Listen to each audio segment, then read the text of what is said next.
Matthew 10:39 says, "He who finds his life will lose it, and he who loses his life for my sake will find it." The interesting thing about that verse is that we spend an entire lifetime trying to find ourselves.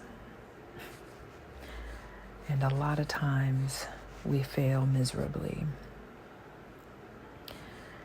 because the truth is we're busy holding on to things that never serve our future, our purpose, and the destiny for why God put us here.